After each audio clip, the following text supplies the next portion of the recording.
And for anybody listening, I would just say thank you. If you're following along on Twitter, thank you. I hope that you get something out of this message. I hope that it resonates with you. And more than anything, I hope you do something with it. If you're a young man, I hope you realize that you have the power of thousands of years of ancestors behind you. You can achieve incredible, incredible things. You are capable of things that you can't even fathom, you can't even imagine right now. It's all within you, and you just have to do it. And you can do it. You should be proud of who you are. You should be proud to be a man. You should be proud of what you're capable of. And you should take that pride, build a great life for yourself, and create a great, loving, happy, healthy family. Hey, I just wanted to take a minute to thank the sponsors of the Read Your Keys podcast. Oh, it's me. Hey, what do you know? I'm the sponsor of the Read Your Keys podcast. Wanted to let you guys know that I am going to be offering up coaching services. One of the catalysts for that was a scripture I'd read in the Bible, and it's from Proverbs 24:3. By wisdom a house is built, and through understanding it is established. Through knowledge its rooms are filled with rare and beautiful treasures. And this scripture is in reference to building a strong home, family, and relationships. And you would think that it's going to be talking about love, sex, and emotions, and nowhere is that mentioned in the scripture for building a strong family. It says specifically, if we point out the three key words: knowledge, understanding, and wisdom. When going through coaching with me, we'll be going to three to four coaching sessions, and you will get that knowledge, understanding, and wisdom about yourself and in your spouse. And that way, it's going to help you to build that strong family. If you're interested, you can go ahead and DM me on Twitter. I'm at Real Joel Lopez on Twitter. You can just DM me, RYK. And you can also reach me via email at readyourkeys@gmail.com. You can put coaching in the subject line or RYK, and we'll go from there. Appreciate all the support, you guys, and enjoy the show.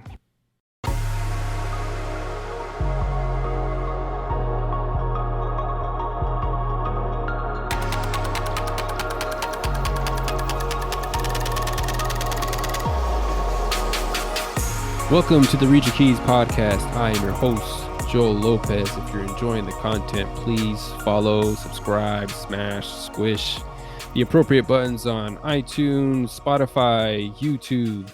You know the drill, everybody. So today, my guest, he runs the Save Your Sons account on Twitter. You can find him at Save Your Sons on Twitter. You can also find him at save.your.sons on Instagram. His website, saveyoursons.com. And you can find his email email him at info@saveyoursons.com.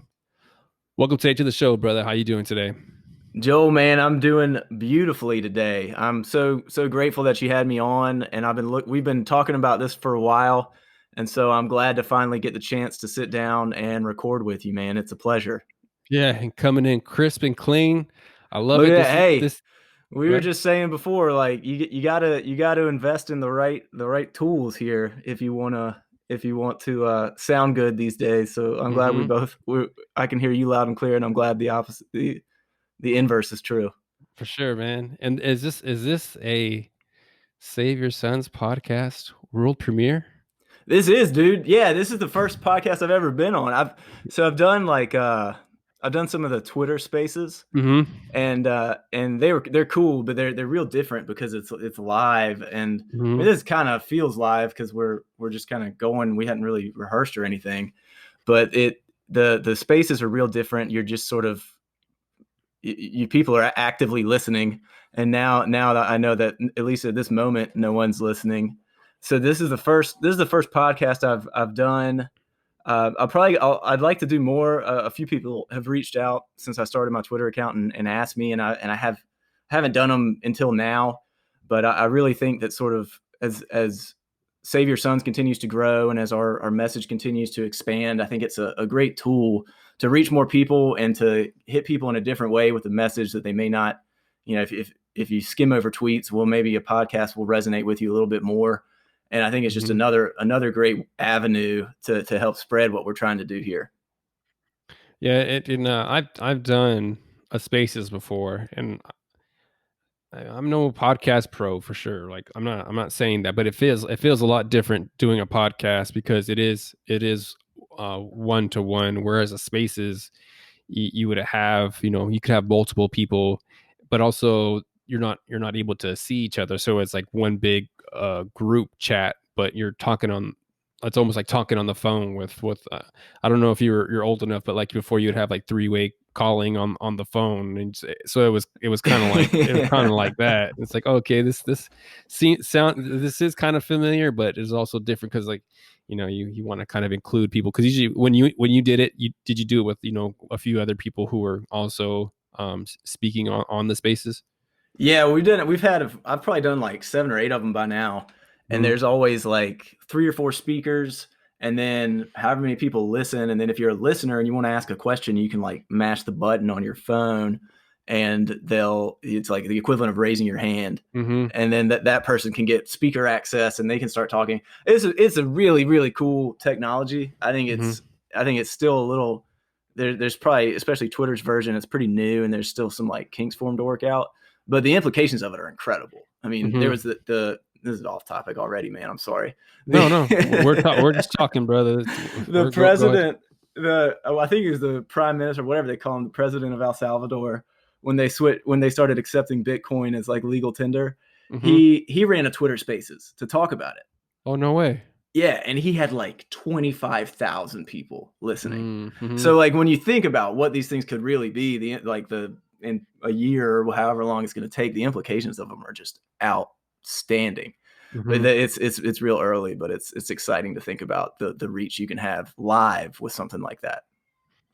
Yeah, that is pretty interesting, because I'm still actually just wrapping my head around just the Twitter.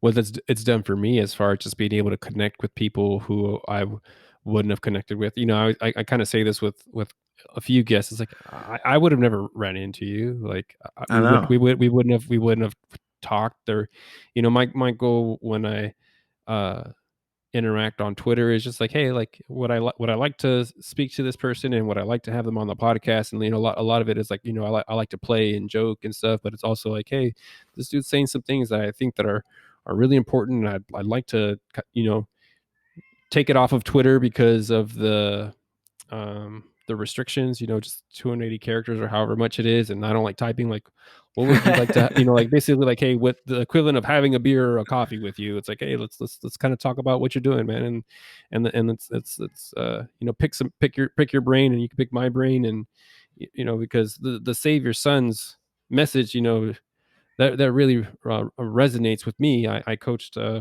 high school football, and I have kids of my own, and I saw the kids who had an active father in their home, in the home, and those that didn't, and what that looked like in real life. And it was just like, yeah, like kids need their dads, man. And so I think how long have you been on Twitter for? Because you've probably been on there for like a year now. Is that about right? I had my first year anniversary on Saturday. So I started on a year ago this past Saturday, and today's a Tuesday or whatever. So What month? yeah, a Yeah, so year you and a few days. exploded, man. I mean, I've yeah, it's been a huge surprise. When I started the account, I thought that maybe after a year, I thought I could build up a little following and like kind of ride the momentum and grow that way. But like what happened was just, or what has happened was a complete surprise, and it has nothing at all to do with me. I think it has everything to do with what you were just saying, is that people realize how important a father is for a kid's development. And people can see it when they're out Hmm. in the world, like you were just saying. They Hmm. go to little league games and they see the difference in how a kid who has an active and engaged dad acts and feels, and they see ones who don't. And I think people are ready to talk about that. So they Hmm. see it in the real world. They see sort of some of the media messaging around fatherhood and men, and don't feel like they're being accurately represented, or they don't like the conversations that are happening. And so anytime somebody comes along and wants to seek truth and talk about things that that a lot of people are uncomfortable talking about, but that everybody sort of thinks and everybody wishes were talked about more. And I think that there's a chance for that message to catch on. And so I'm grateful that people enjoy the message. I'm grateful that the message has sort of spread the way that it has. And right now, I just feel like I'm a steward of that message. And so I want to do everything I can to continue to spread it and to reach as many people as I can. And I don't know what's going to happen next, but I know that if I can encourage one young man to approach fatherhood intentionally, well, whatever kids he has, those kids are at less of a risk than they would have been otherwise. Yeah. And so that's kind of the way I think about it. Yeah, because I think the stats on kids who grew up without a father. I mean, they're not good. They're not good for little girls, but they seem to be they deal with other issues, but boys who grew up without a father, it definitely shows in like the prison population. Like I did a podcast with a middle-aged survivor, and he was talking about when he was He's in great. prison. Yeah, he's outstanding. It was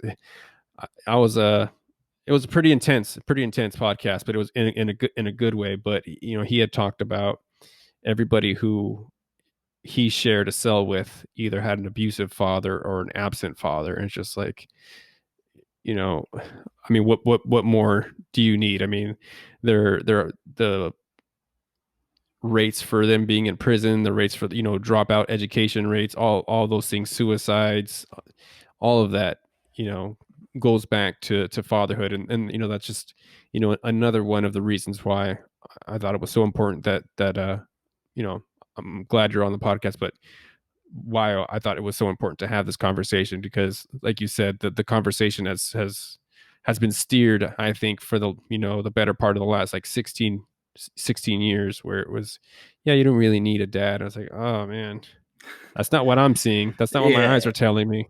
The stats are undeniable, absolutely undeniable. I mean, anyone who can read a census report can see that the rates of fatherlessness are through the roof. They're astronomical, no matter where you look, all over the world.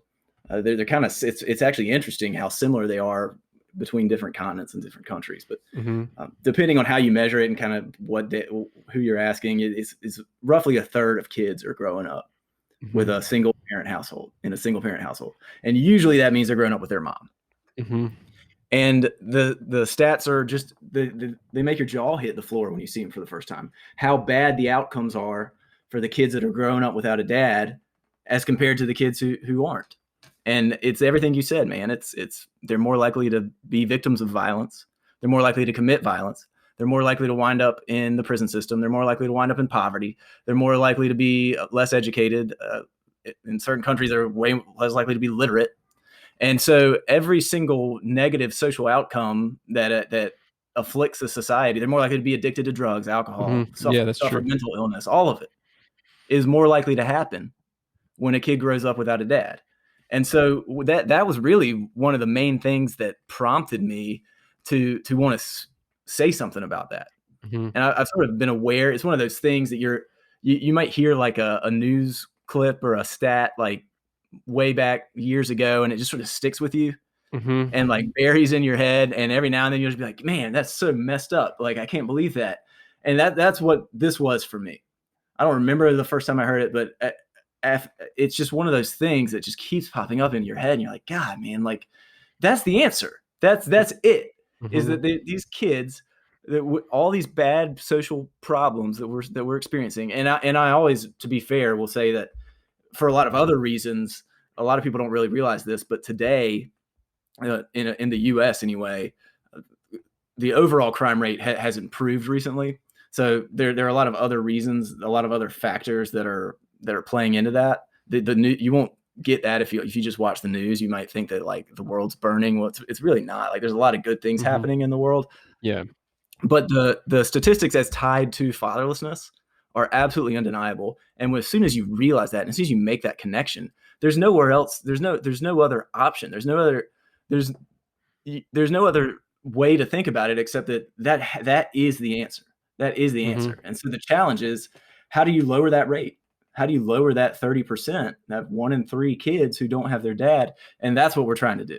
And it's a big challenge. It's a massive.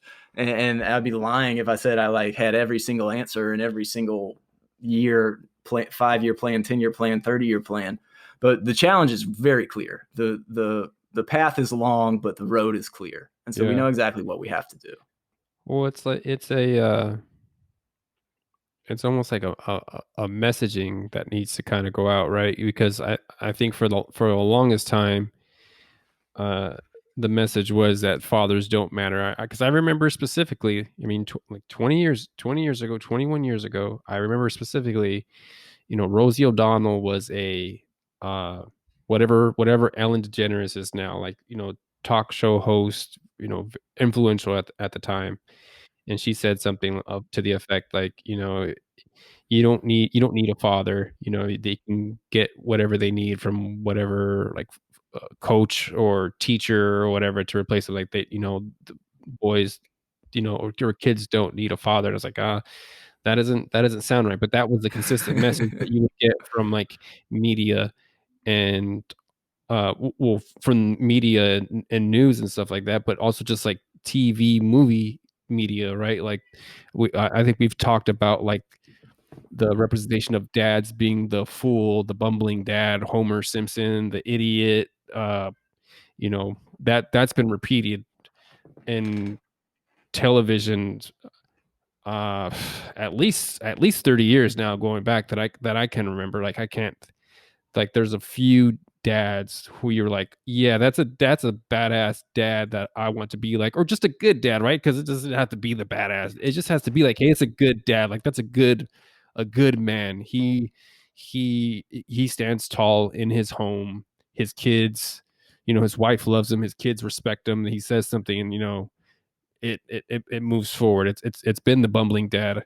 And I think that kind of makes me think of your, what do they call it? Your avatar? Is that what it's called on Twitter? Your picture? Yeah. Andy Griffith. Andy Griffith, baby. Love Andy Griffith. Oh man, he's one of my all-time favorites. A big inspiration and role model for me for a lot of reasons. But you nailed it, man. I mean, that's it. My personal belief is that the reality that a society faces today, this is pretty new, but right now, there is nothing that plays a bigger impact on our daily reality and how we perceive the truth and perceive the world than massive media. That's it. It's the media. Everything is downstream from media because most people are plugged into the massive media complex, and there's however many it is, 8 or 9 companies that really that ultimately own the content that gets delivered through media, whether it's news media, social media, entertainment media, whatever. The majority of people are plugged into that for every single second that they're awake. I mean, they're searching social, they're scrolling social media when they wake up, they're listening to the radio on their way to work, they're surfing the web while they're at work, they're looking at their phone while they're at work, they're listening to a podcast on the way home, and then at night they're watching Netflix. Yeah. It's all day long for people. Yeah. Yeah. And the most powerful, one of my favorite sayings, I can't remember where it came from. It sounds like something George Orwell would have said, but the most basic form of mind control is repetition. The most basic form of mind control is repetition. And what's the most powerful mechanism for repetition that we have as a society? It's the mass media. So if you want to control people's reality and what they perceive as real and what they perceive as true, the best way to do that is hammer messaging through the media, because everybody's plugged up to that stuff. They're plugged up all day long, and whatever you say, if you say it enough times, people will start to believe it. And whatever you say starts to become true. And what we saw 20 or 30 years ago is exactly what you said, Joel, is that the depiction of men and the depiction of fathers changed drastically. And I don't get into the reasons why. There's a lot of reasons that might play into it. But the reality is that it did. And we went from men who were strong, and they may not be He-Man or they may not be Arnold Schwarzenegger, but they protected their family, they loved their family, they provided for their family, and they tried to get better every day. That's a good dad. That's a good dad. And that used to be every depiction. And now it's been completely flipped on its head to the point where if you see a dad, chances are better than not that he's going to be an idiot, that he's going to be a clown, And then you have examples like you gave of whoever it was, Rosie O'Donnell or whoever, Yeah, saying men aren't necessary, and then people won't say that men are poisonous and that they want to cancel all men, and all this stuff. It's all coming from every single direction. And so it's no surprise to me that we're in the position that we're in, and it's no surprise to me that men are and women are attaching to this message because it's different and it feels true to them, because what they're hearing now feels like a lie. And it's no surprise to me that people are ready to do something about it, yeah, which is great. yeah. Something I just noticed is I have young children, and they're watching a cartoon, and I kind of had my eye on it, and I was letting them watch it because it was very humorous. Like I could hear them laughing and giggling, and I like that makes me happy. Like to hear my kids laughing and giggling, because I'm like uh I like to joke with my kids. Like I like to joke, but I had my eye on it. And then one of my kids finally said something to me, and I was like, "Where did you hear that?" And it's like, "Oh, it's from the cartoon." I was like, "Yeah, you're not watching that no more." Uh, And and it was like it's very very sweet, right? Like the graphics, everything looks innocuous. It's funny because I can hear the kids laughing, and I'm telling you, like it's important to me. Like I want my kids to have fun. I'm not trying to take away from them, but it's like no, they're this it.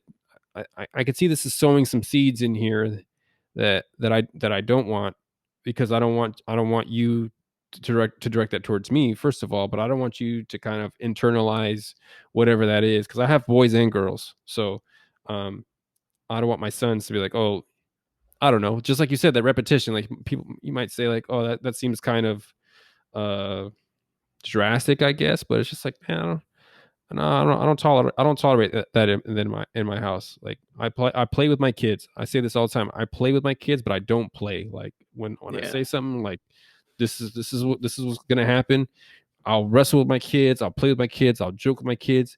They can like make fun of me, right? I'll make fun of them, but I won't put them down, and they don't put me down. There's that difference, and this kids show, it crossed that line. It was like, no, you're putting down your dad. No, not anymore. Unbelievable, man. They get you young, and there's a fine line, but there's not a fine line. There's a big difference between Mm-hmm. playful teasing Right. and disrespect and insults. Mm-hmm. And yeah, I mean, I I do everything I can to avoid that type of programming in our family, but it it's amazing what you'll hear by accident Mm-hmm. just from Mm-hmm. having it on for 5 seconds. Mm-hmm. The disrespect that kids are seeing other kids disrespecting their parents Right. in the media that they're watching, and of course they see it enough times they think that's normal. Mm-hmm. That's what media is. That's why it's so powerful, because Yeah. you see it enough times and you're like, oh, this is normal, this is Yeah. right, this is true, and then they repeat it. They mirror that behavior. And if kids don't have a conscious dad like you do, well, you see how that can put them at a lot of risk down the Yeah. road. I remember like going over to like friends' houses sometimes, and like the stuff that they said to their parents was like, whoa, like that Yep. is crazy. Like that would never fly in my house. Like this is wild.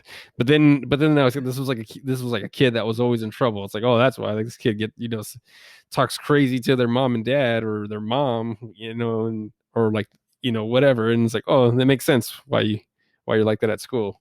Yeah, Cause there's some kind of correlation or causation happening there. Mhm. And so going back to like just the Savior's son's mission. So I think it's pretty fascinating. So you have you see this problem. Did you intentionally seek to tackle it on Twitter? Was there a strategy behind that you kind of you were already working on things? Because Twitter was new to me. I didn't even know like you could really use it, but it seems like you've been very intentional, but just very like, man, you're the last I checked, you were over 90,000 followers, which is a lot of followers in a year, man. Like that's explosive. Like I don't know if you planned for that, but did you intend on, like, what did you intend when you kind of started? Did you start somewhere else and then kind of like, oh, I'm going to move it over to Twitter, or was it just like, let me just start putting my thoughts out here and see what happens? Yeah, I've been familiar with Twitter for a long time, so I like knew how it worked. I had Oh, like a okay. little dumb little lurker account for years that I never used. So I understood like the power of it, and I understood what the right message can do on Twitter. Did I ever expect to see the sort of growth, for lack of a better word, that I've seen to this point? Absolutely not. No way.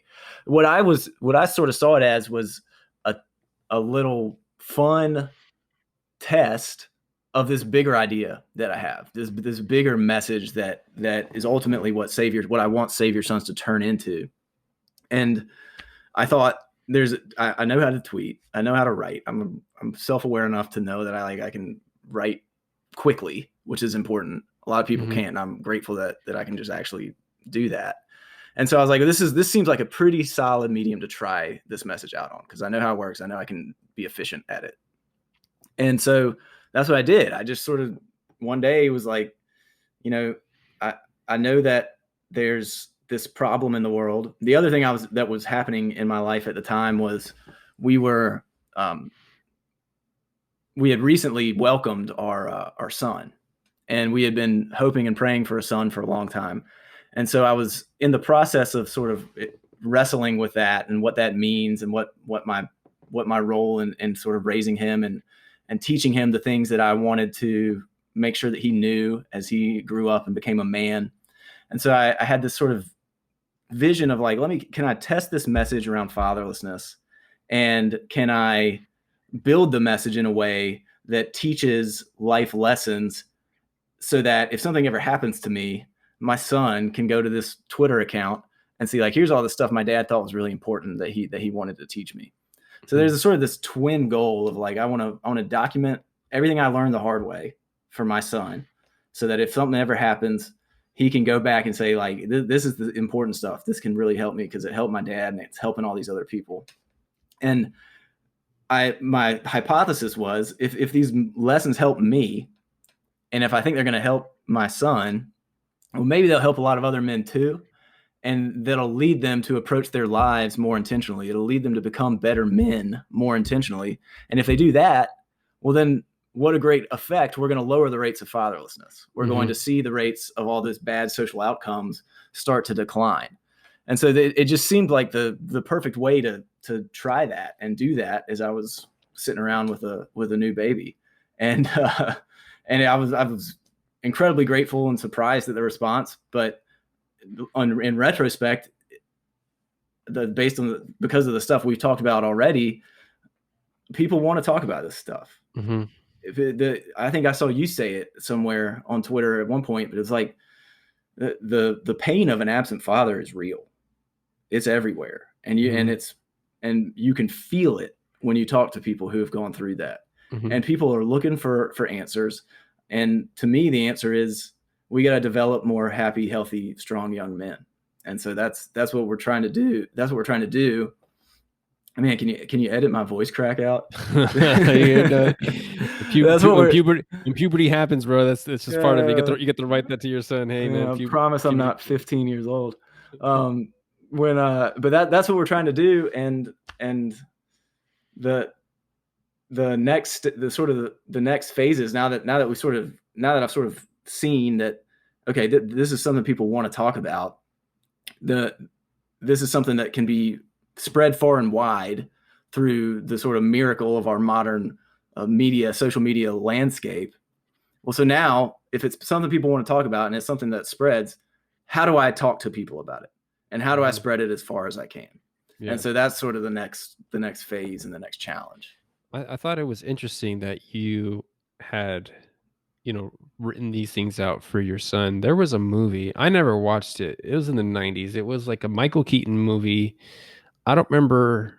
Michael Keaton is Batman, right? That's Michael Keaton? Yeah, that's Batman. Okay. Yeah. Also Birdman. A lot of people don't realize that. He played Batman in the 80s, and then he played Birdman in 20 something.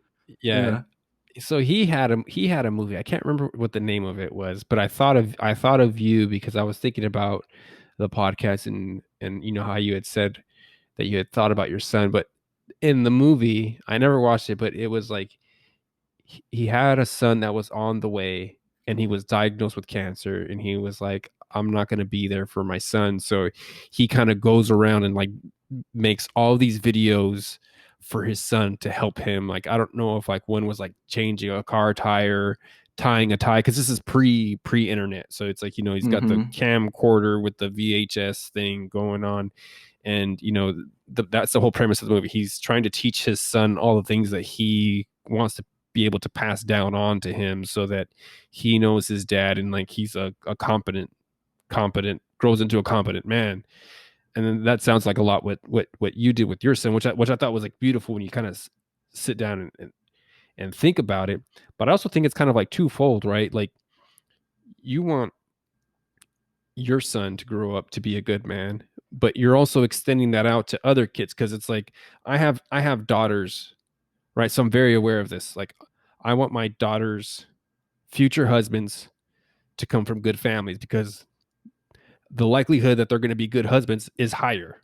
So I want there to be a, a, a bigger pool of potential great husbands for my girls.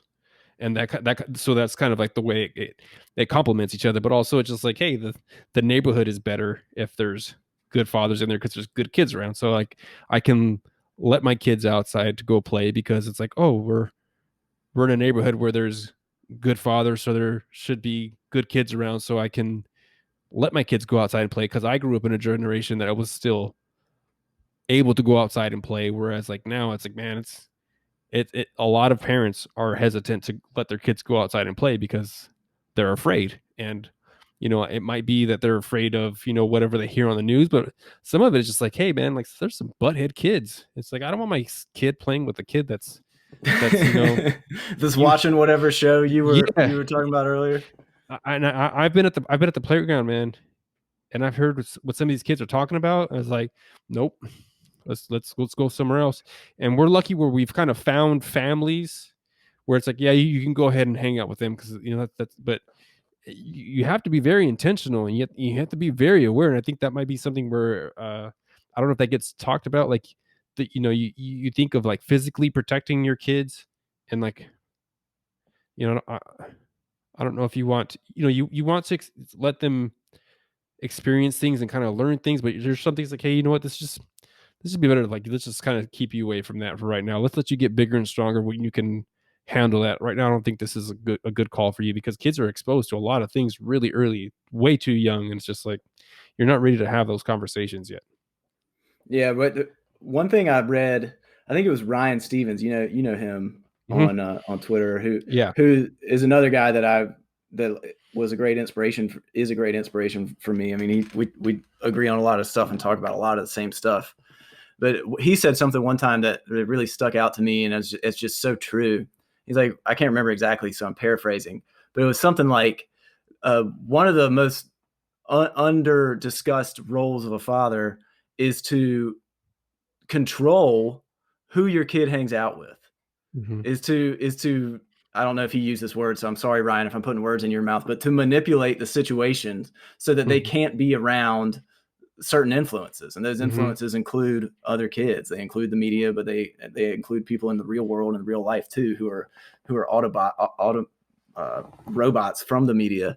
and Mm-hmm. and and that really stuck out to me. As like, man, like it's one of those things you've always known is true, but when somebody actually finally says it, you're like, man, like I appreciate you for saying that, because Mm-hmm. it's an uncomfortable thing to think about. But like, yeah, we have to from day one be conscious of who our kids' friends are. Like one of the most impactful things we can do as a dad to set our kids up for success is to make sure that they get the right friends, Mm-hmm. because the peer group is so powerful for kids. And once they're sort of locked in that peer group, you're not getting them out, Mm-hmm. not without a lot of fighting. And so one of the most important roles for an early younger dad is making sure that you are locked in and you're keyed in on that, and making sure that they aren't hanging out with the bad crowd, and you got to be really militant and diligent about it from day one.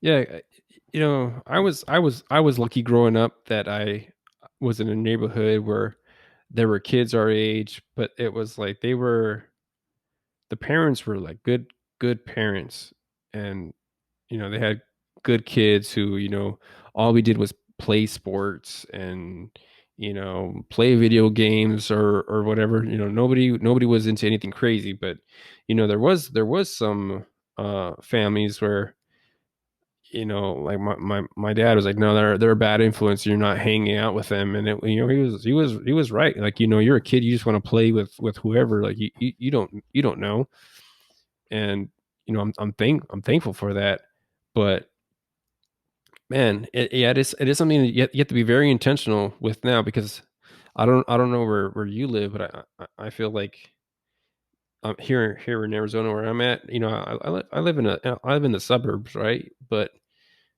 there's not a lot of kids around, so it could be where I think some parents are like, well, I'd rather my kid play with some kids than not play with the kids. I know I had a tweet a while back. It's like, I'm not a fan of the play date, but I understand the play date now, because for me, like, I want my kids to be able to play with other kids. But I think the idea of a play date is dumb, because it was like, before it was like, go outside and play, and go play with the kids that are outside.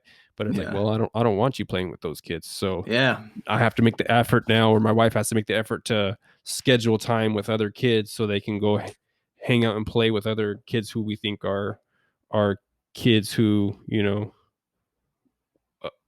share maybe similar values, or they just get along with, and they're not going to get into anything crazy. Because you know going back to that playground, like, I heard what they're talking about. I was like, whoa, like, I wasn't talking about that stuff till maybe high school, bro. Like, that's kind of stuff I'm talking about. I'm like, and these are like maybe 10-year-olds, maybe somewhere in there. So it's like, oh man, It's tragic, dude. And the reason is the root cause of it all is not it. The root cause isn't bad parenting. Now, I think the parenting that if you're being a good parent, you can block off what the root cause is. mm-hmm. But the cause is media. Mm-hmm. The reason those kids didn't hear that stuff from their parents. Mm-hmm. They heard it from some TV show they were watching that they shouldn't have been watching, Mm-hmm. or they shouldn't have even had access to. Maybe Yeah. they pulled it up on their iPad that they shouldn't even have. Mm-hmm. Like, the root cause of all of these negative influences on our kids, whether it's other kids or whether it's other parents, the negative messaging is all coming from one place. Mm-hmm. It's all coming from the same place, and it's fragmented over several companies, but they're sort of in unison, and they're sending out these messages that are harmful, that they're forcing kids to wrestle with and be exposed to themes that are not appropriate.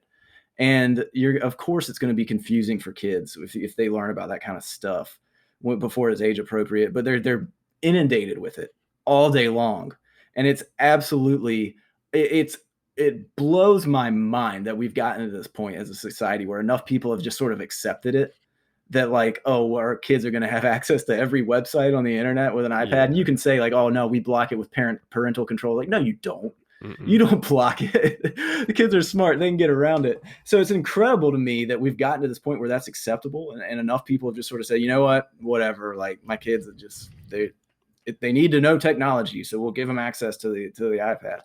That's one of the main things one of my main theses that I want to see bear out, is that's the messaging. That messaging from the media is one of, if not the most toxic force in our society. And that's what we have to change. And we're not going to change it by fighting the media companies like a lot of people want to do. We're not going to put them out of business, at least not at first. But what we have to do is offer an alternative. Mm-hmm. Because people are going to consume content. That, I don't think that's going away. I think that's only going to increase as more and more jobs get automated and more, then the technology gets better and better. Like, I think this sort of constant being plugged into media is, at least for the foreseeable future, here to stay. And so our job at Save Your Sons, one of the main things I want to see happen in the future, the vision that we have, is to create an alternative place for people to get their media, and to create an alternative place for people to consume content. And the content that they're consuming, we know it's been vetted. We know that it's healthy. We know that it's productive. And we know that it isn't going to lead to situations where Joel's on the playground with his kids and these other kids are talking about some stuff that they have no business even knowing about. Yeah. So I think that's the big goal, and that's the big path forward. But that's the only way we're gonna battle it. You know what was interesting? I'm a big fan of podcasts, and I listen to podcasts. And I was listening to Joe Rogan, which is probably the most popular podcast that I can think of. But he had a guest on, and he started talking about parenting. And I come from a Christian perspective. I respect everybody's, like, I'm from the old school. We don't have to agree on everything, like, I'm old school. Like, I can get along with everybody as long as you treat me with respect. But he said something that I thought was really wise, I thought, because growing up with these smartphones, I didn't grow up with them, neither did he, but this is a brand new thing. But he said he has daughters that are like early preteens, teens, somewhere in there. And he's like, whenever one of my daughter's friends comes over, I tell them they have to leave, the friend has to leave their cell phones like with me on the counter or something like that. Cause it's like, I'm not letting them take the phone into the room with my kid. Because first of all, like, you're here to play with my kid. You're not here to, be on the smartphone. And second of all, like, I have no idea what you're going to be pulling up on there. And, so there's those two things. So for those two reasons, you know, uh, you're not going to, these friends that are coming over are not going to be on their phones. And I was like, oh, wow. Like I'd never thought about that. But here's Joe Rogan, someone who, I think, I don't know, maybe like value wise probably doesn't line up with me, but it's like, man, that's very good. Like, that's very wise. And I'm gonna use it. I appreciated that he said that, because, you know, I think that's something that's could be very helpful for a lot of parents. It's like, yeah, like, if you have a friend coming over, like, play with my kid. You're not here to be on your phones. It's like, play with my kid. Cause I think that's something that's being lost too with all this technology. It's like, you're not able to interact with people in a normal way. You're only able to interact with them through technology. Like, that's not good. But also all of the other influences that can pop up on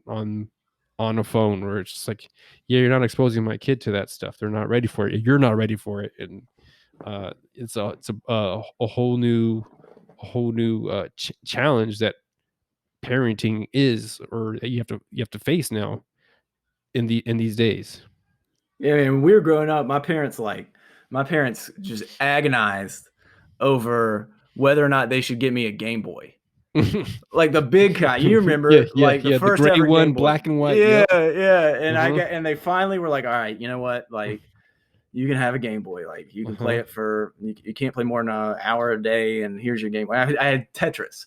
And Mm-hmm. like, but if you played one of those as a kid in the 90s or the 80s, think back to the power that stupid little device had over you. Mm-hmm. I mean, I was hypnotized by that thing. Mm-hmm. Absolutely. And it was a Game Boy. It was Yeah. it was black and white, and it was Yeah. Tetris. Like, imagine. And then guys like us, like, we're probably on our phones too much because we're trying to build a build a brand online. Mm-hmm. But like, I know what the freaking iPhone does to me. I know Mm-hmm. how it just pings your dopamine every single second, and then you just want to keep scrolling. So think about the power that a nothing like a Game Boy has over a kid, and think about the power that an iPhone has over an adult. Yeah. Imagine how that kid is feeling when they're sitting there staring at that screen. It's Mm-hmm. terrifying, and nobody thinks it's wrong. Well, a lot of Yeah. people do, but Yeah. most people don't. And it's just become so accepted. And anytime you say anything about it online, especially on Twitter, I've noticed, like, there's a lot of parents who will defend their kids' phones till their last breath. Like, it baffles me how triggered people get when you say something like kids don't need an iPad, and they're like, well, yes, they do. Like, how are they Yeah. supposed to navigate a modern technological Yeah. world? Like, come on. Those things Yeah. are poison. They're poison for adults. You know they're poison for kids. Yeah, that's a funny thing about social media. Maybe, is like, you could say what you think is the most innocuous, obvious thing, and it's like you get pushback from, like, people. It's like, hey, you could say something as simple as, like, you should work out 3 to 4 times a Yeah. week, and you'd be like, how dare you? That's like, okay, man, whatever. I'm talking to someone who is not being reasonable. Like, all right, I saw fine. I saw one, like, it's like it's become a joke now to just say, like, drink water, like it's become a meme. But like, I saw somebody actually a drink water tweet that somebody put out as a joke, But the guy came in and responded and was like, actually, like, you know, you can overdose on water if you drink too much of it. I might have seen that one, man. Hyperhidrosis or whatever. Like, come on, man. Like, it's incredible the things that set people off. It's pretty funny. They miss the point of what you're trying to say.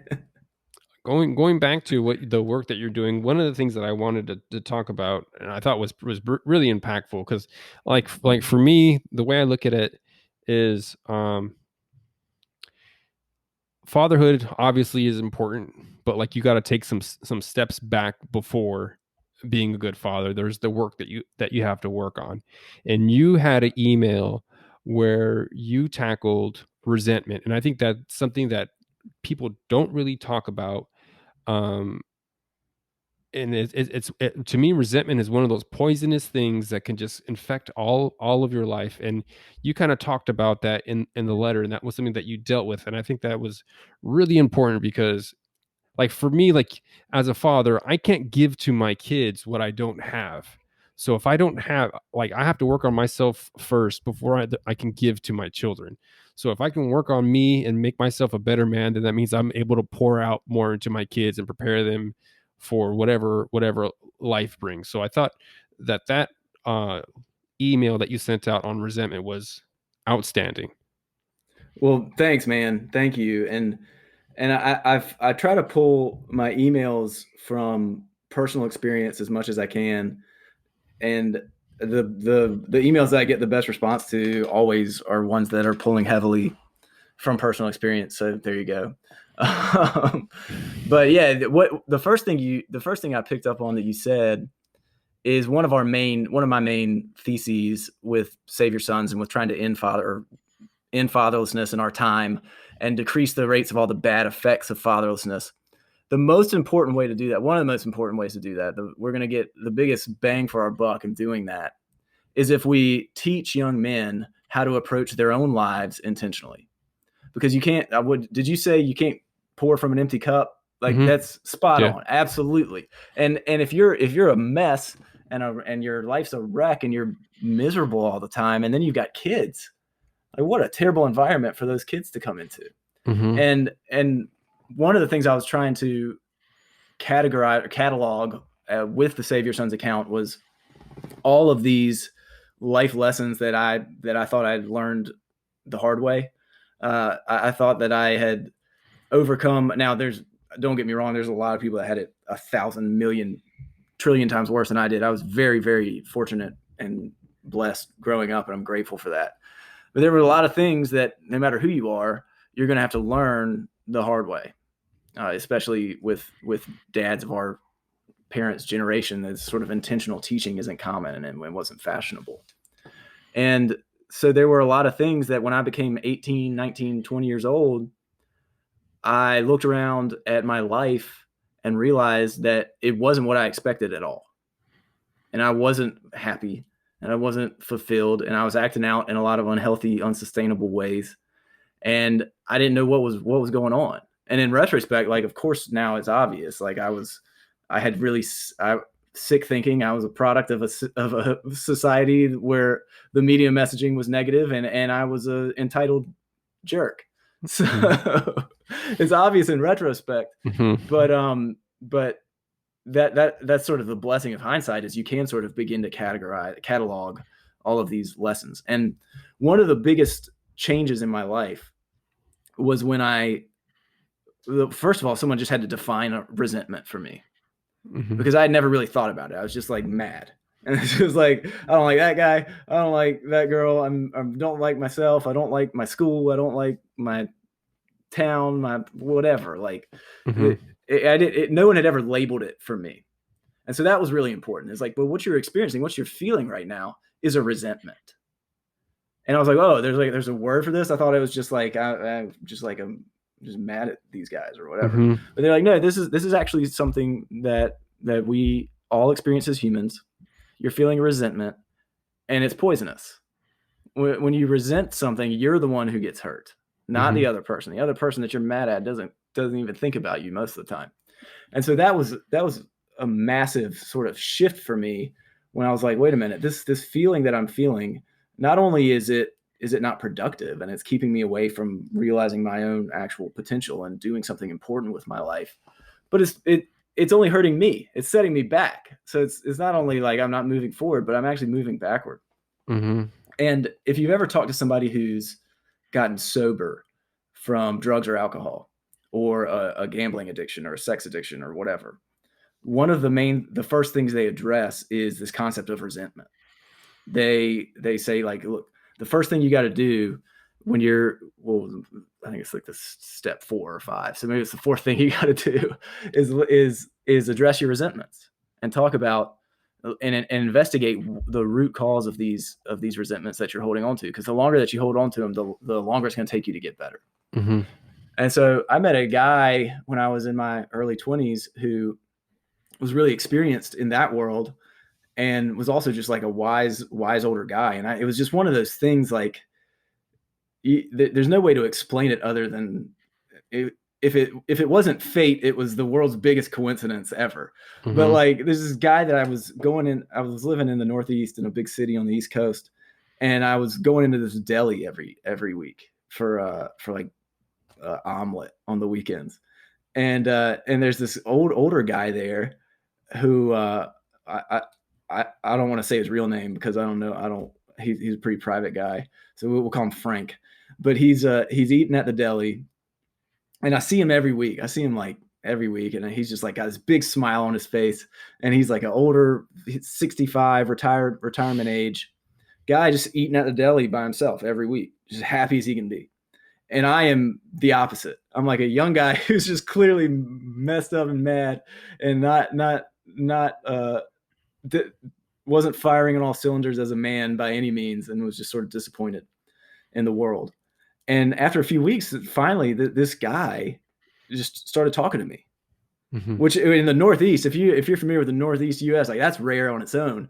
People up there, you can probably tell I'm from the South. Like, we like talking to people a lot more than people up there.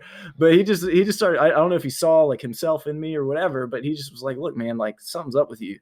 Let's talk about it."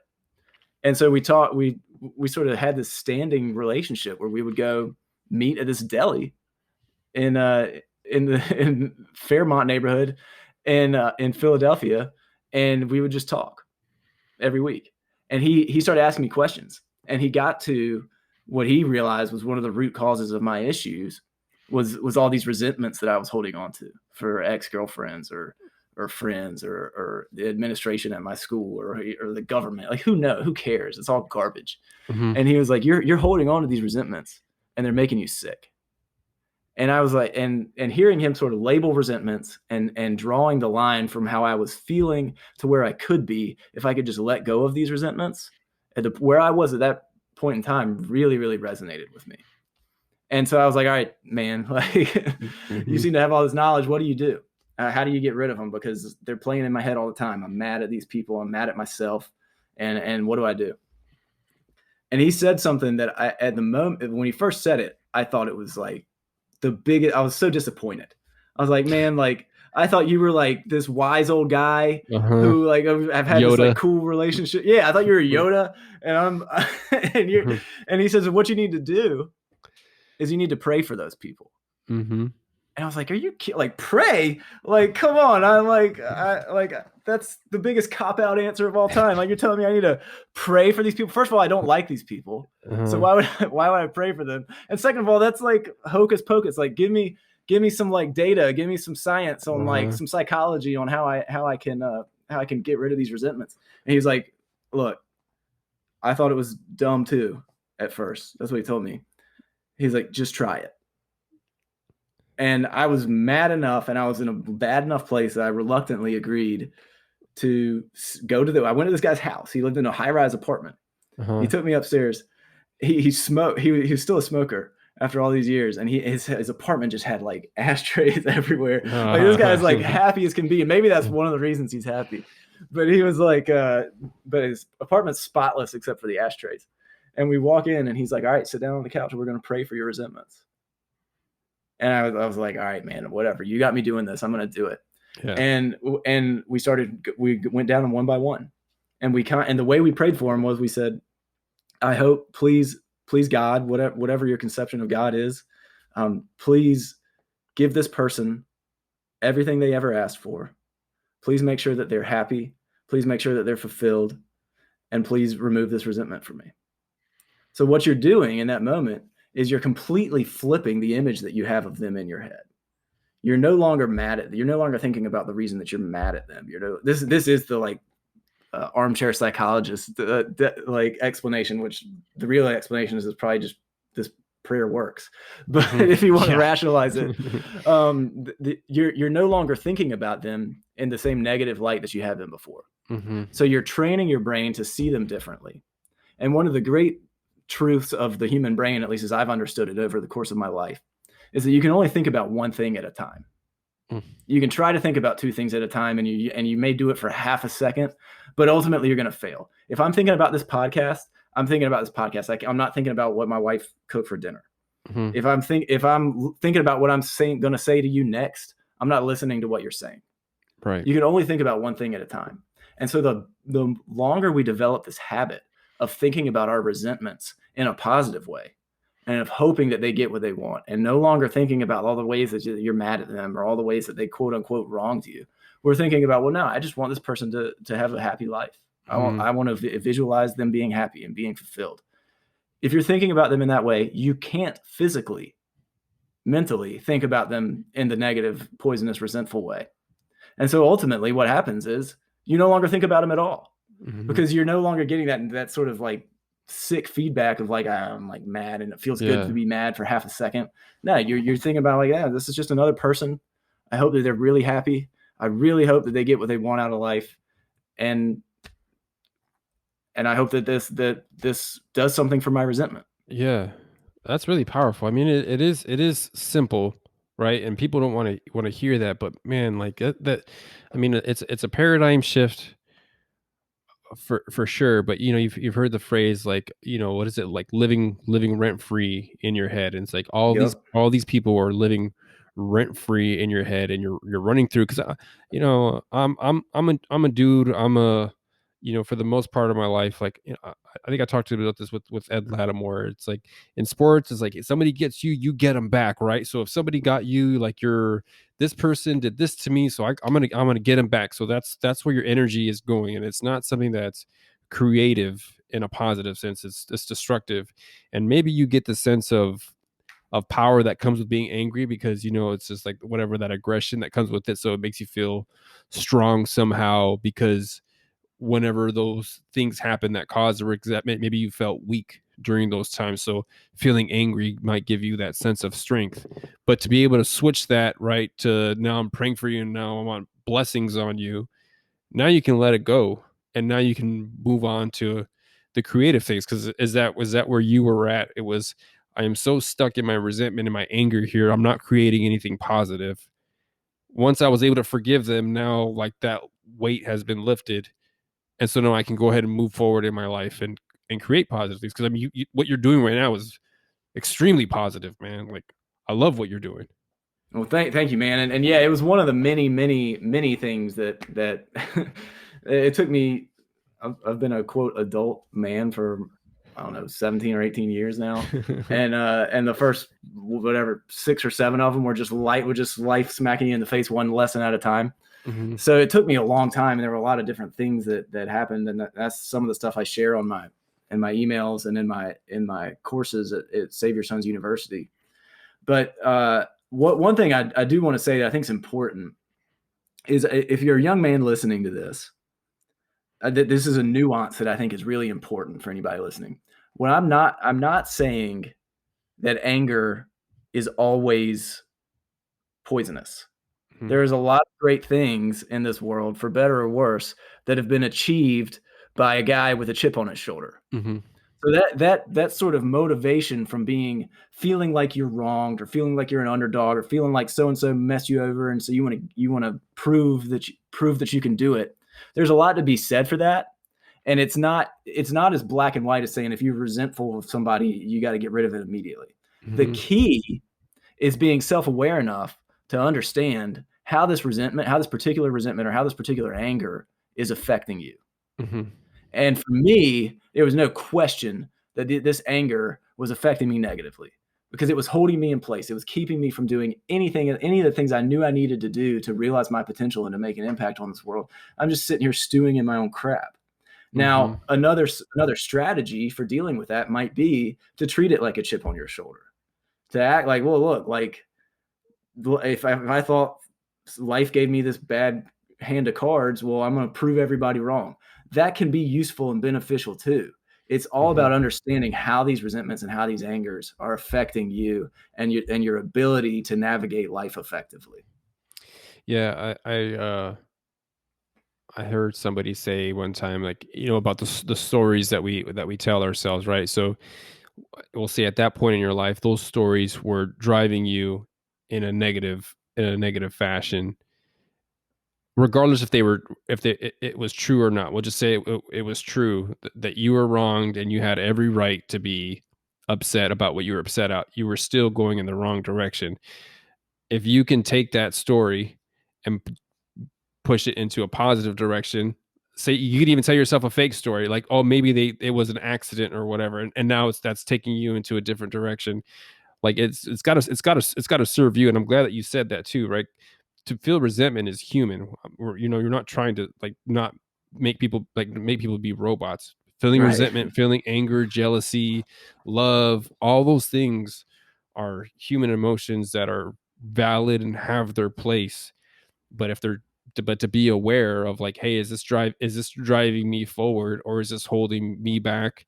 And if you're married with kids, is it holding my family back, and am I passing this on to my kids? Like that's something that you have to be aware of. Like I tell my boys, I want them to be aggressive, but I want it to be channeled positive aggression. Like I don't tell my kids that aggression is bad. Like I just want it to be channeled. Like when they wrestle with each other or they fight with each other, like I want them to take care of each other, because I think aggression is good, and it has its place. Same thing with resentment. This is a human emotion. You need to feel it, but you need to make sure that it doesn't run you, because that's where you get into trouble. Yeah, amen, man. One of the things I really talk about, I try to talk about a lot, I don't know if I do a good enough job, is exactly what you're saying, is that we will fail as men if we attempt to push our emotions down. I firmly believe that. If we attempt to act like our emotions aren't real, or we try to just ignore them or repress them or suppress them, we're going to fail. I don't know that people say if you bottle it up, it explodes. Like, I don't know if it'll explode, but it'll drive you crazy. And so the last thing we need to do is tell our boys and tell other young men, like, ignore your emotions. That's crazy, because your emotions are going to happen. What matters is that we understand the effect that those emotions are having on us. And that's something everybody can do. It's something everybody can learn. And once you understand that, you're self-aware enough to then direct the expression of that emotion in a productive way, like aggression on a football field. That's important. They need that if they're going to be good football players. Okay, great. Your kids now, your boys are now self-aware enough to know, if I've got this feeling of aggression, here's a healthy way I can channel that versus any other number of negative ways that could have repercussions. Yeah, I think that's good that you said that, because I think there's this archetype that men aren't emotional, and I'm like, I don't really subscribe to that, because if you've been around young boys, even from from what I remember, from like 12 to like 21, super emotional. Like the testosterone is like, it's like flowing through you. Like if you look at like prison, like men calm down like after like 27 years old. I kind of think of like boys as like baby scorpions, because we here in Arizona, they tell you not to worry about like the adult scorpions, because they can, when they sting you, they can kind of control the poison, but like the baby scorpions have no control over it, so they'll just douse everything at you. And I feel like where I'm from, it's copperheads, but it's the same thing. The baby copperheads will kill you, man.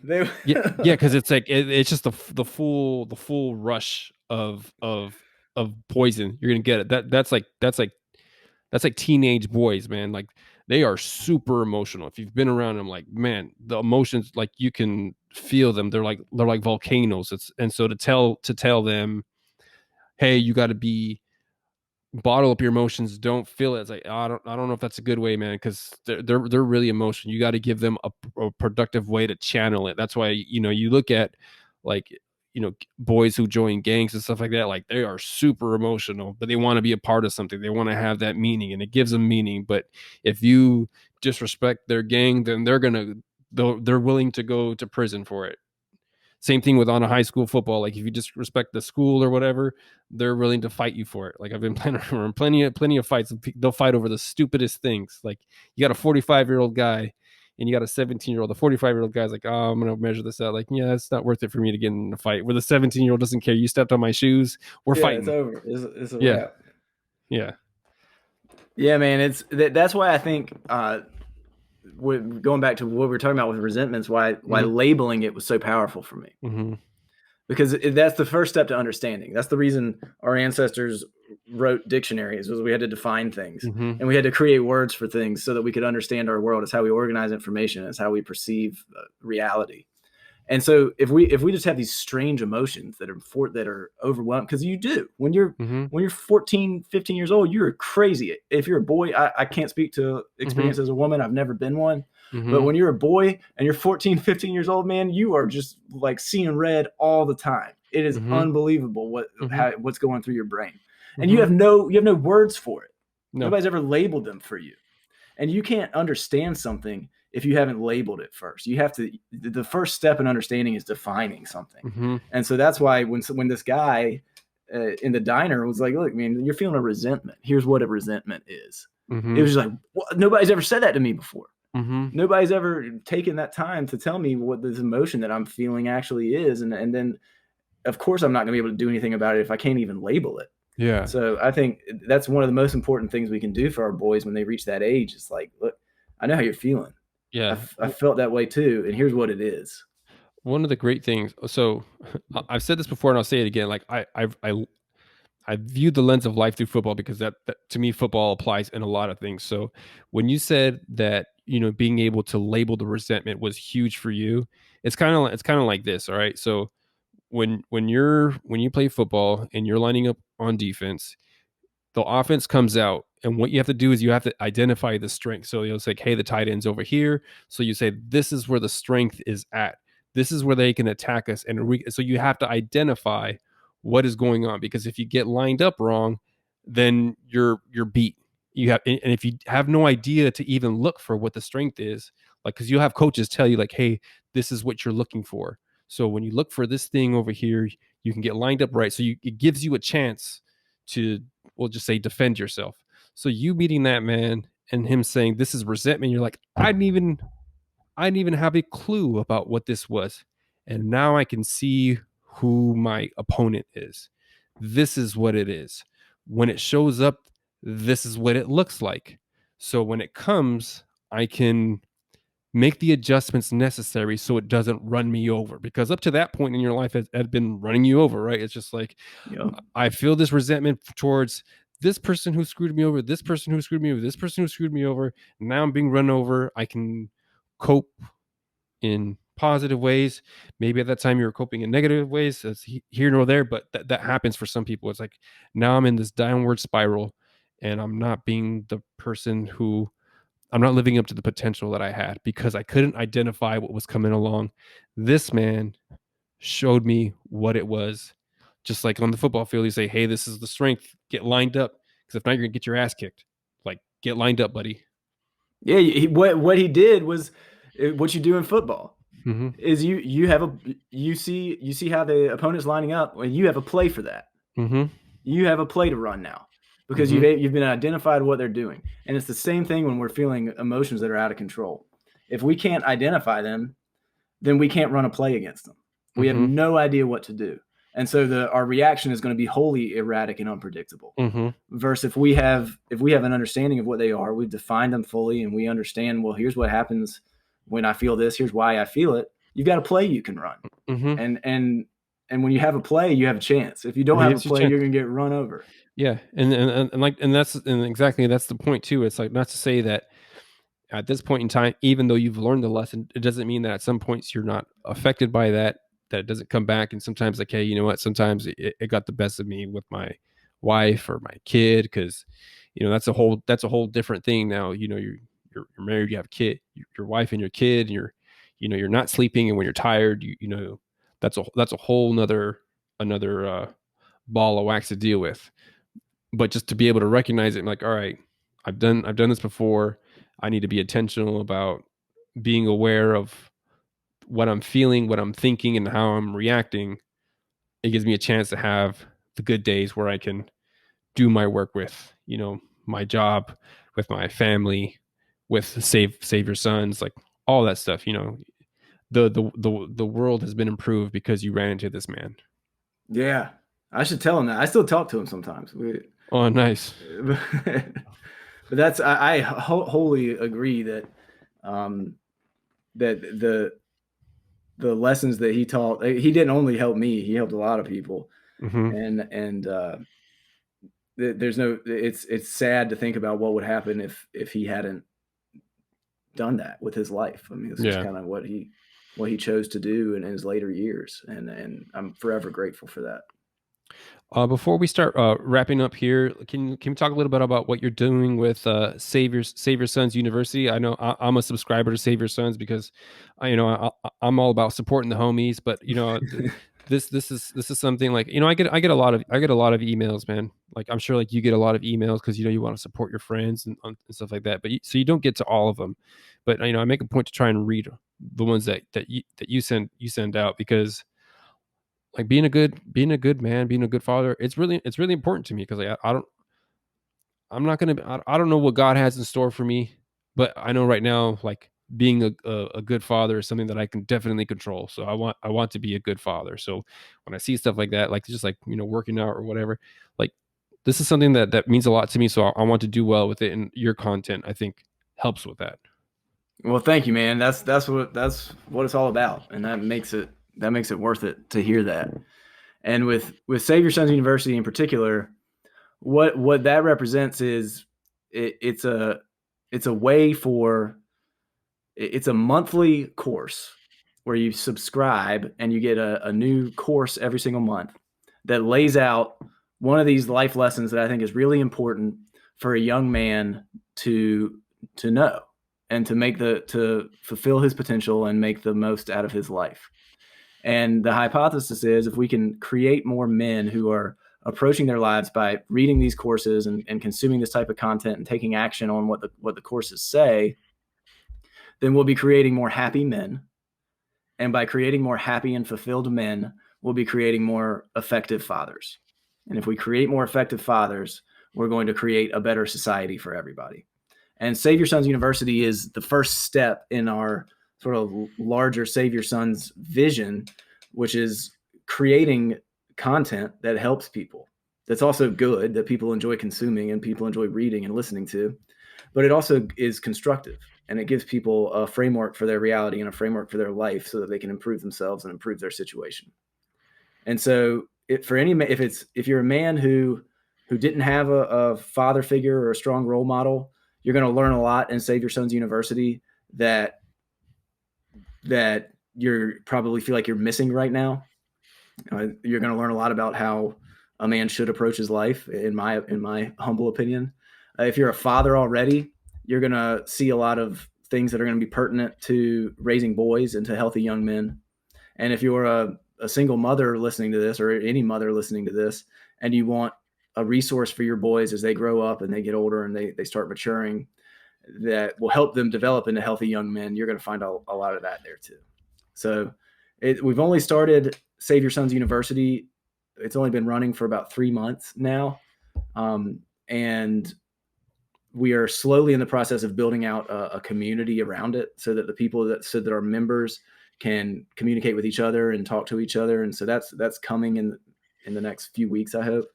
But it's just a resource for people to learn what it takes for a man to be happy and successful and fulfilled in this world that we live in today.